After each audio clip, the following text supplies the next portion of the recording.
গোটা শীতকালটা পেরিয়ে গেল, কিন্তু একদিনও এই বছরের শীতে আমি ফুলকপির পরোটা খাইনি। ব্যাস আর কি, খাইনি বলেই হট করে মনে পড়লো খাইনি, আর আমি বানাতে বসে গেলাম। বাড়িতে একটা ফুলকপি ছিল, তবে সেই ফুলকপিটা 4-5 দিনের।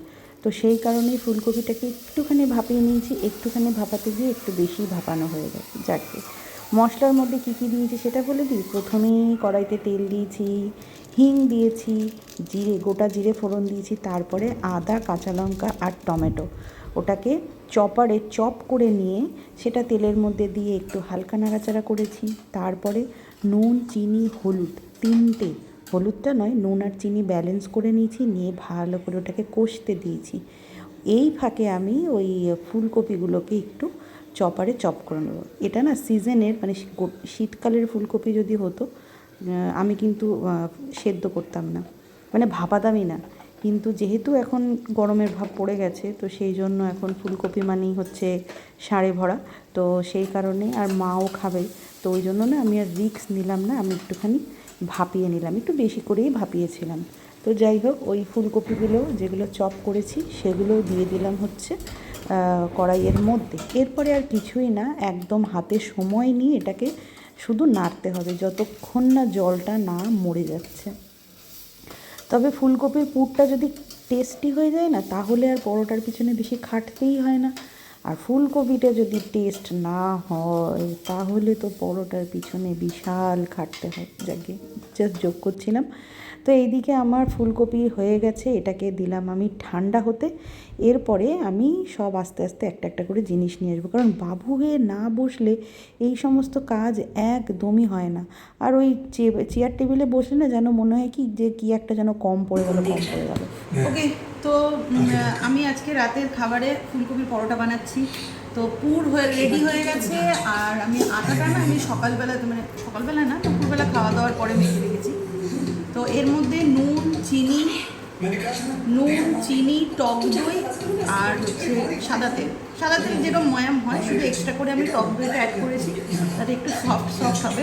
আর এটা মেখে মানে 4-5 ঘন্টা মেখে রাখতে পারে, মানে টেস্টটা একটু ভালো হয় আর কি। তো এটাকে আরেকবার আমি একটু ডলে তারপরে আর কিছুই না, যেরকম পুর বানিয়ে যেরকম হয় ঠিক সেরকমই করব। এখন সিনেমা দেখবো।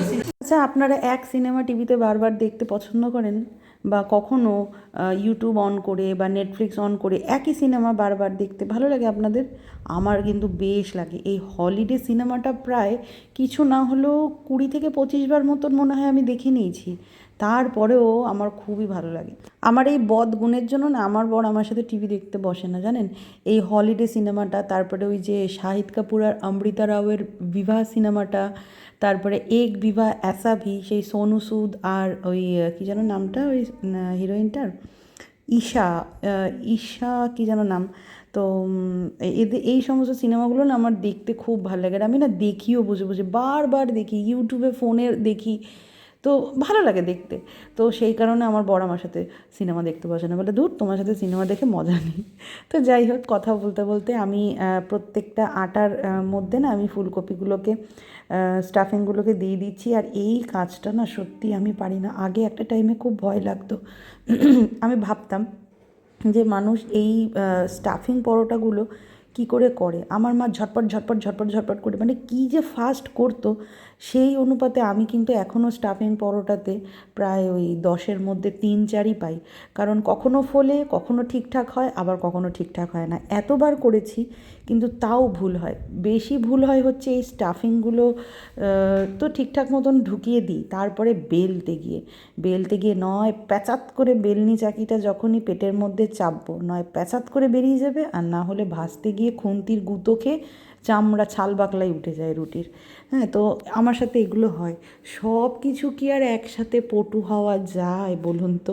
এটা আমার বাবা বলে যে তোর দ্বারা আর যাই হয় তাই হয়, রান্নাটা সব কিছু তোর দ্বারা হয় না, বোনকে দেখে তো শিখতে পারিস। আমার বোন রান্নাতে দারুণ এক্সপার্ট, জানেন? যে কোনো রান্না ও যেটা জানে না সেটাও আবার এটা ওটা দিয়ে এক্সপেরিমেন্ট করে ঠিক একটা না একটা রান্না দাঁড় করিয়ে দেবে। তো আর আমার এই রান্নার প্রতি ভালোবাসার যে ব্যাপারটা, সেটাও কিন্তু আমার বোনের দেখেই। হ্যাঁ, তো সেই কারণেই আর কি বাবা সবসময় বলে যে ওর রান্নার হাতের মানে জাস্ট জাদু আছে, সত্যিই আমার খুব ভালো লাগে। আমার মায়ের হাতের রান্না থেকেও আমার বোনের হাতের রান্নার টেস্টটা আরও বেশি ভালো লাগে, এটা মানে আমি সবসময় আমার মাকেও বলি। তো যাই হোক, এদিকে আমি একটা একটা করে পরোটাগুলো ভেজেছি, আর আজকে না পরোটাগুলো আমি হাতে বেলেছি, কারণ একটু বেশি করে স্টাফিংটা দিয়েছি। আর যদি বেলনিতে দিতাম না, তাহলে না বেরিয়ে যেত, খুব বিচ্ছিরি হয়ে যেত, দেখতেও বাজে লাগে। তো সেই কারণে হাতে বেলেছিলাম, আর এই যে প্লেটিং করে ফেললাম। জানি যদিও এটা প্লেটিং একদমই হয়নি, কিন্তু ওই আর কি, রাত হয়ে গেছে তো এখন সত্যিই খিদে পেয়ে গেছে। এই যে এখানে পরোটা রয়েছে, আমি একটুখানি স্টাফিং বেঁচেছিল তো ওটাও নিলাম, আর সাথে একটু স্যালাড কুচিয়ে নিয়েছি, সস আর নিলাম না। আর এইদিকে অলিরানি খাচ্ছে। কিরে, কেমন লাগছে? ভালো হয়েছে খেতে? খাও।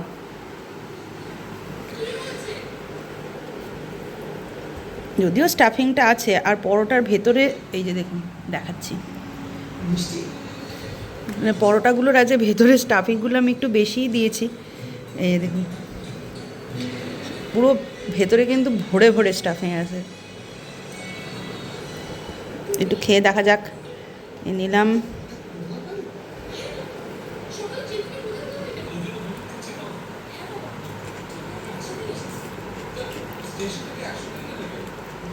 নিজের রান্নার কি বলবো, দারুণ দারুণ।